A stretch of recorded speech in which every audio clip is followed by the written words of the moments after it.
Hola mis bullos, bienvenidos a un nuevo episodio de The Black Belts Podcast, en donde van a escuchar experiencias de grandes artistas marciales y cómo esta práctica les ha cambiado sus vidas.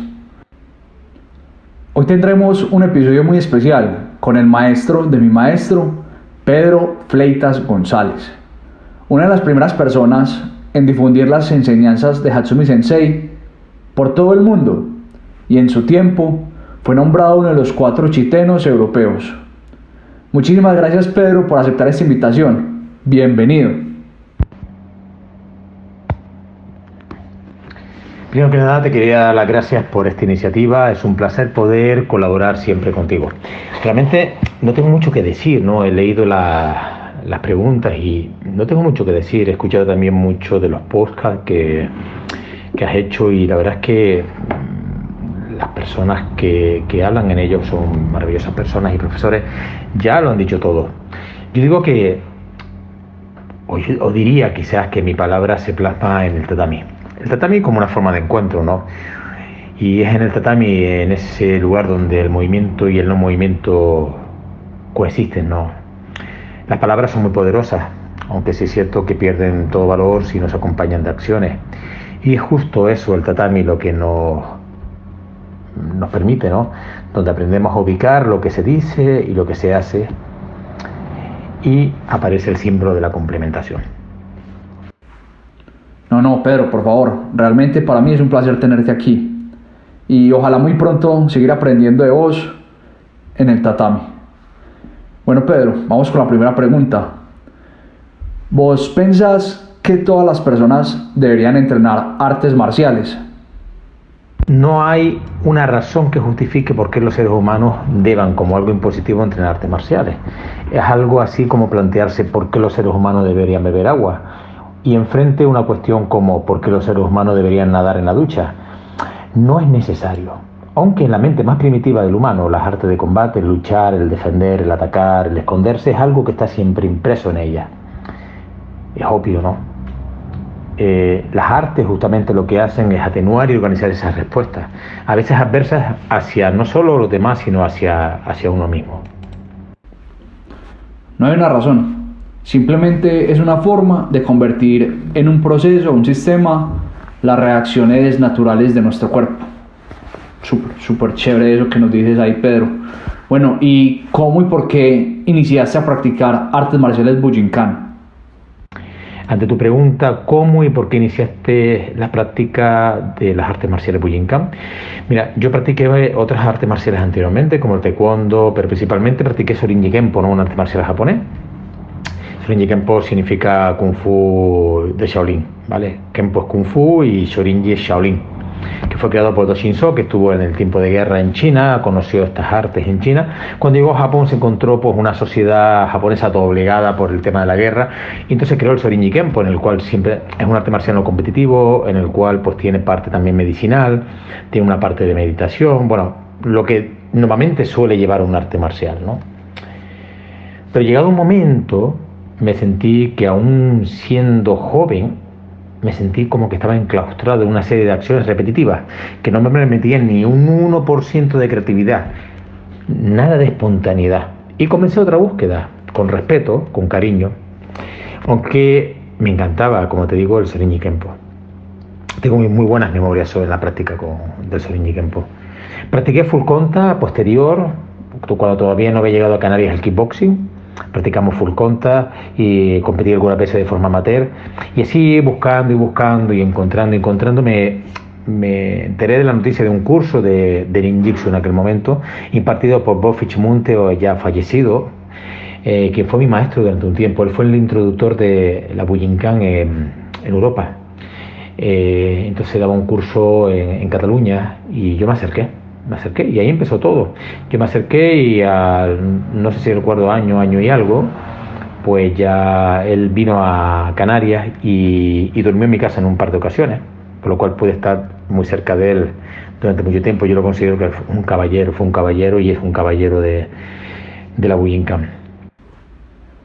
Muy interesante, Pedro, esto que nos cuentas. Luego de pasar por diferentes estilos, diferentes sistemas, terminar en un seminario en Barcelona y descubrir la Bujinkan, que te daba algo que otros artes marciales tal vez no te daban, como ese poder de crear, que para mí es como uno de los grandes tesoros con los que te puedes encontrar en la Bujinkan, que es ese potencial para crear, para hacer arte. Bueno, Pedro, ¿y cómo fueron esos primeros años de entrenamiento? Bueno, hace tanto tiempo que no me acuerdo, pero no solo por el tiempo transcurrido, sino por la intensidad vivida. No te quiero engañar, ¿no? Cuando llegué a Japón tuve siempre la sensación de que me estaban esperando. Y ahí empezó todo realmente, en esa espera inesperada y en ese encuentro deseado. Bueno, Pedro, ¿y cómo fue tu primer viaje de entrenamiento a Japón? ¿Cómo fue mi primer viaje de entrenamiento a Japón? Fue un cortocircuito en mis moldes mentales y en mi manifiesto de creencias en cuanto a artes marciales y maestros. Me quebró. Era joven, 23 años, aguerrido. Y bueno, todo esto es un reajuste muy sutil, que algunos dirían que fue como un golpe en la cabeza. Yo diría que fue algo invisible que me entró en los ojos, una arenita, algo que estaba en el ambiente y empecé a llorar durante años para poder empezar a ver con cierta claridad. Dolía bastante. No podía, los ojos estaban rojos, no podía permitir, no me permitía ver absolutamente nada, pero sin embargo seguía, me mantenía. Eso me sorprende, cómo me podía mantener aún sin poder ver nada. Quizás hoy ya lo llevo a entender un poco más. Cuando vi la primera vez a Sensei, cuando Sensei me colocó su mano encima de mi hombro, que fue exactamente al lado de su casa, porque nosotros fuimos del aeropuerto directamente a casa. Antes no había, como ya saben, los medios que hay hoy de tener conocimiento. Antes había que ir a Japón con una carta de invitación. Yo fui con una carta de invitación de mi maestro en aquel tiempo, Gomunte, y 5 personas más. Y con esa carta de invitación, primero yo la enviaba, después íbamos nosotros y éramos aceptados o no. Pero sin carta de invitación no se podía ir a entrenar los dojos. Y siempre recuerdo que llegamos a la casa de él y él no aparecía. Era un día lluvioso, oscuro, ¿no? Quizás las 2:30, 3 de la tarde de invierno de un marzo de Japón, ¿no? De Noda. Y de repente él llegó, colocó una de sus manos en mi hombro. Fui el afortunado, éramos 6. Una de sus manos cayó en mi hombro y me di cuenta que había estado muerto. Que yo había estado muerto y entonces volví a la vida. Es el lugar adecuado y en el momento justo. Había estado totalmente muerto. O sea, realmente en un momento determinado, quizás viéndolo desde hoy, pensé, o puedo pensar, ¿no? ¿Estuve allí para aprender artes marciales? ¿O estuve allí para revivir y vivir la vida que me correspondía? Gracias, Pedro, por compartir con nosotros recuerdos tan especiales. Pedro, ¿y qué has aprendido bajo la tutela del maestro Hatsumi? ¿Qué no he aprendido con mi maestro? Y esa es la respuesta. Hay un vaho mágico, como el de 2 personas que se esperan con anhelo. Eso es lo que he aprendido. ¿Y en qué momento decidiste que querías seguir como un maestro o profesional en las artes marciales? No, yo no lo decidí. Nunca he sido profesional, si como profesional se considera pues solo dar clases de artes marciales. Siempre he tenido un trabajo aparte del dojo. Yo estudié una carrera universitaria, estudié para ser profesor en las escuelas, pero ya mi papá tenía un trabajo de una correduría de seguros, por lo cual desde pequeñito yo estaba muy identificado con el trabajo de mi padre, y mi padre pues me traspasó todo su trabajo, y la verdad es que tenía un trabajo maravilloso que me aportaba a nivel económico muchísimo, pero realmente no me llegaba a aportar a nivel personal lo que necesitaba. Yo tampoco sabía lo que necesitaba, pero sabía que algo me faltaba. Esa sensación que te falta algo, ¿no? Y no sabes lo que es. Pero que te falta. Tú ríes, lo pasas bien, lloras. Dices, pero ¿qué me falta algo? ¿Qué es lo que me está faltando? Hoy ya, con 55 años, puedo decir, igual es la insatisfacción del ser humano. Pero igual no es solo la insatisfacción del ser humano, es que igual al Pedro de aquel momento le faltaba algo, igual que al Pedro de hoy le falta también algunas cosas.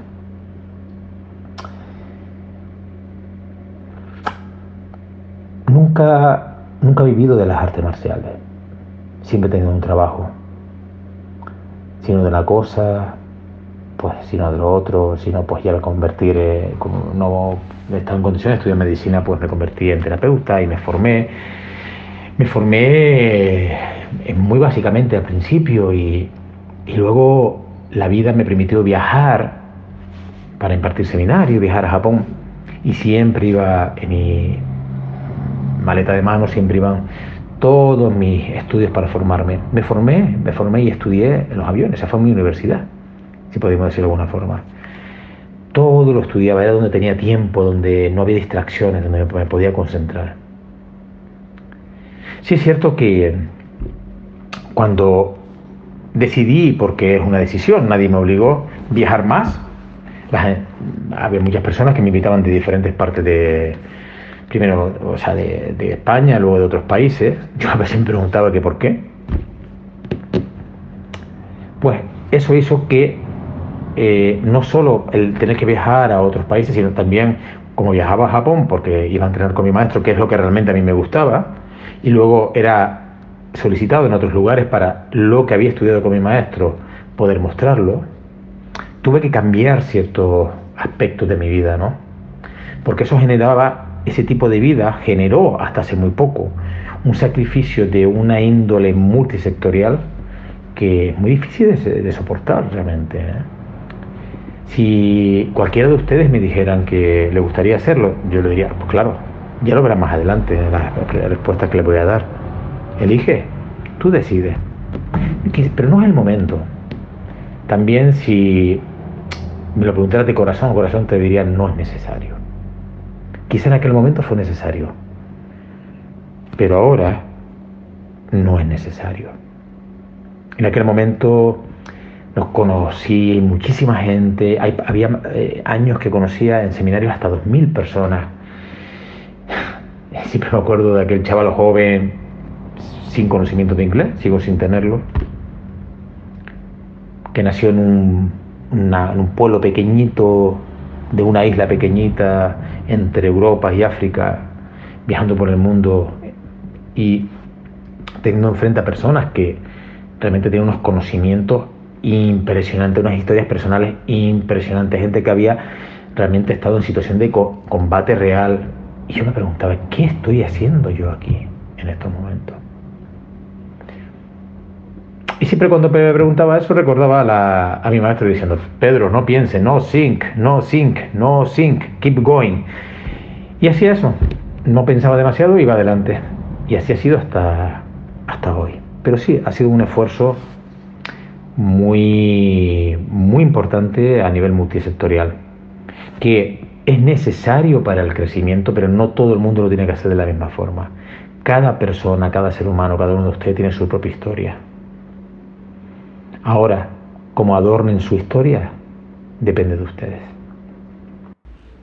Sin lugar a duda fue un camino con muchos sacrificios y decisiones difíciles, pero que te agradecemos profundamente por haberlas tomado y tenerte acá con nosotros, Pedro. Pedro, ¿y por qué enseñas artes marciales Bujinkan? La muerte de mi hermano de 18 meses frente a mí, frente a mis ojos, cuando yo tenía 8 años, me borró de la cara y el corazón cierto atisbo, si no digo todo, de alegría y sonrisa. No entendí por qué mi hermano de 18 meses se había muerto frente a un chaval de 17 años. No entendí. Yo solo me acuerdo corriendo de un lado al otro en la casa, intentando abrir una bombona de oxígeno porque repetía lo que había visto hacer a mi padre, ¿no? Por ser que mi hermano tenía algún problema respiratorio. Y no pude abrirla. Siempre recuerdo un ruido que emitía cuando intentaba abrir esa bombona de oxígeno y no llegaba a salir. Parecía que no llegaba a salir. Nunca lo llegué a conocer de verdad, hasta que me tomaron de la mano y me llevaron a otra habitación. Nunca más vi a mi hermano físicamente. Cuando conocí a Hasumi Sensei, lo empecé a recuperar ese tipo de alegría y sonrisa que había perdido. Me sentí muy feliz y me sentí muy realizado. Me sentí con una razón de ser y una razón de estar. Sentí que con lo que hacía podía ayudar a otras personas. Igual era un acto egoísta, ¿no? En el cual yo realmente lo que hacía es que me estaba ayudando a mí mismo, pero no importa, realmente estaba ayudando a otras personas, sentía que la gente era feliz y contenta. Es curioso, ¿no? Cuando mi hermano murió, yo estuve, creo, por lo que me han dicho, bastante tiempo, más de 1 año y medio, que casi no hablaba. Luego me tocó hacer una vida de viajes en los cuales la palabra y el movimiento siempre iban de la mano, pero la palabra era y ha sido siempre importante. Siempre he estado más en el silencio, aunque ustedes, los que me estén escuchando ahora, no lo crean. Siempre he estado mucho más en el silencio que en la palabra. Quizás he estado más en el texto escrito, ¿no? Era una forma de expresar mis sentimientos. A veces yo releía mis textos cuando los escribía, incluso de artes marciales, y me acongojaba porque había algo dentro, hay una carga tan profunda, y me refiero de profunda de dolor a veces, de dolor, no de irritación. Pero claro, es que realmente las artes marciales son medicina. Son medicina para el alma, para el cuerpo, son medicina para el espíritu, para la mente. Son medicina. Y claro, llegado a este punto, maduras, ¿no?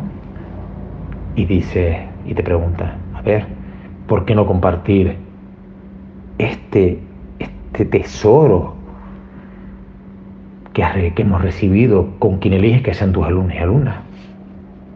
Y me he permitido compartirlo. Ha sido una decisión personal. Uf, qué historia, Pedro. La verdad que muchísimas gracias por compartir. Y sin lugar a duda, el Soke siempre marca como un antes y un después en nuestras vidas.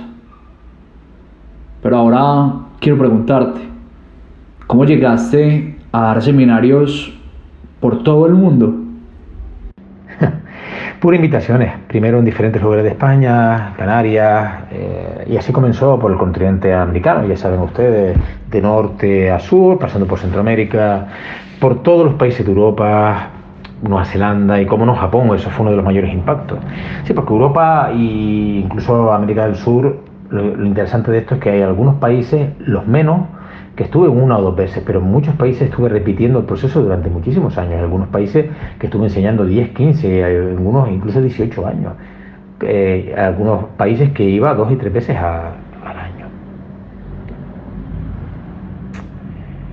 Pero claro, el día que mi maestro me dice, Pedro, tienes que enseñar aquí en Japón, cuando estaba el Hombu Dojo antiguo, y me dice, ¿tienes la llave del dojo? Y digo, no. Y dice, bueno, espérate, ven a mi casa esta tarde, y me da la llave del dojo. Algo fuerte escoció dentro, dolió, quemó, dar clases donde mi maestro me enseñaba y me recibía. En algunos momentos me sentía realmente avergonzado y con un temor de no estar a la altura, ¿no? Muy humano, ¿verdad? Entonces me pregunté, ¿a la altura de qué? ¿Quién está hablando aquí de dimensiones? Mi maestro me ha pedido simplemente, enseña aquí en Japón, en el Hombu Dojo. Toma la llave del Hombu, el antiguo en aquel momento y el nuevo actualmente. Pedro, me dije, haz lo que sabes hacer, lo que haces habitualmente. Y así fue. Y ha sido hasta febrero de este mismo año. Y de eso me siento sinceramente orgulloso. Es como si dijéramos que han sido 30 años para que pudiese dar la clase, podemos decir la última, o quizás la penúltima, para ser optimista, clase en febrero, antes de cerrar el Hombu Dojo por el inicio de esta pandemia. Una clase que además fue una clase en la cual mi maestro me ha pedido, cuando ya se ha retirado formalmente, me ha pedido que la dé, y me ha pedido que sea una hora determinada para él ir, sin que los alumnos lo sepan, a estar presente con el que les habla, con su discípulo, con su hijo. Es algo que nunca podré olvidar y es algo que nunca podré dejarle de agradecer. Por eso mi misión también con mi maestro ha cambiado desde hace muchos años. Mi misión está más en el background, en la parte de atrás, Mi misión es más colocar mi pierna, mi espalda. Ha sido colocar el brazo entre su brazo para que se apoye, se levante, para que cuando se tambalee esté en equilibrio. No me interesaba lo que estaba delante, el escaparate. Quizás antes sí, porque fue necesario o me tocaba, pero ya hace mucho tiempo que no. Me interesa sentarme y escuchar a mi maestro, escuchar su silencio, esos silencios que hablan por sí solos, en el que no hay que forzar ninguna conversación, o simplemente escuchar y hablar de forma repetida historias que ya conocía durante 3, 4, 5 horas. Pero el hecho de verlo feliz, de verlo realizado, de ver lo que podía compartir, de verlo compartir con alguien, su experiencia real, eso es lo que realmente, diríamos, me llena. Qué experiencia tan brutal dar una clase en el Hombu Dojo, Pedro, la verdad. Y qué bonito compartir este tipo de momentos con tu maestro y que nos los compartas acá en este podcast. Bueno, y Pedro, ¿tú cómo logras conectar tu profesión y la Bujinkan? ¿Cómo yo conecto mi profesión y la Bujinkan? La respuesta es sencilla, no hay desconexión, es todo lo mismo. Pedro, ¿y cómo es el futuro del Unryu Team? Vale, a ver, Unryu Team es un equipo que procede y respeta, que procede del mismo linaje y lo respeta. Procede Hasumi Sensei, de ahí aparece mi persona y de ahí aparecen los diferentes estudiantes. Yo no miro al futuro, miro lo que ocurre en cada momento. Me siento honrado, privilegiado y súper agradecido y bendecido de tener tan magno equipo humano. Pero no solo directo, porque aparte está el equipo humano directo y el indirecto. Están todos los que son alumnos de los alumnos. Es una gran familia, es una gran familia. A mí me gusta llamarle team, le puse la palabra team en vez de llamarlo de otra forma, porque funcionamos como un equipo. A veces tú, a veces yo, a veces tenemos que empujar todo, a veces cuando uno no puede porque está débil, los demás están ahí apoyándolo. A veces cuando alguien necesita estar solo, pues realmente, finalmente, ese equipo generalmente también lo deja solo. ¿Por qué? Porque sabe, es un equipo y sabe permitir los espacios necesarios. Un equipo, y más que un equipo, una familia. Así somos en el Unryu Team. Pedro, ¿y tienes algún mensaje para las futuras generaciones? Mira, mi maestro me ha enseñado desde la libertad más abstracta y me ha permitido elegir y tomar decisiones desde el principio y me ha solicitado misiones que preferiría no tener que pedírselas a ustedes. La libertad abstracta, sí. Libertad abstracta tras una fusión de acordes abruptos llenos de simpleza. Pero realmente, ese es el mensaje, libertad, pero una libertad abstracta, basada en el trabajo, en el sacrificio, en las equivocaciones y las posteriores modificaciones, en pulir las arrogancias, ¿no? Que no nos lleva a ningún lado, hacer que el orgullo sea algo positivo para los demás, el propio orgullo, no que sea algo destructivo y realmente viva de forma parasitaria con nosotros, ¿no? Pues sí, eso es lo que diríamos que es el mensaje para futuras generaciones, un mensaje de libertad abstracta. Libertad, pero la libertad es abstracta, ya lo saben todos ustedes. ¿Y tienes algún libro que nos pueda recomendar? Obviamente, directo y claro, Metamorfosis de Franz Kafka. Yo creo que todo el mundo debería leer Metamorfosis. Yo creo que todos los miembros de la Bujinkan voy a arriesgar un poco más, deberían leer la Metamorfosis. La Metamorfosis es algo maravilloso, cómo cambia todo de repente y cómo no tienes el control absoluto de nada pensando que lo tienes de todo. Ya mismo me lo anoto para leérmelo en esta semana. Pedro, bueno, y para finalizar, si pudieras poner una pancarta en la calle que todo el mundo pudiera ver, ¿qué diría esa pancarta? Esa pantalla diría, escúchame y luego háblame al oído. Un fuerte abrazo, cuídense mucho. Bueno, ya lo escucharon todos ustedes, el gran Pedro Fleitas González. Muchísimas gracias, Pedro, por acompañarnos el día de hoy, por llenarnos de sabiduría en esta entrevista, por contarnos todas estas historias y anécdotas y recuerdos que tienes en tu memoria y en este largo camino que has vivido. Pero eso no es todo, mis bullos. Sigan esta entrevista en una segunda parte, donde estarán hablando David Palau y Pedro Fleitas, una entrevista entre alumno y maestro.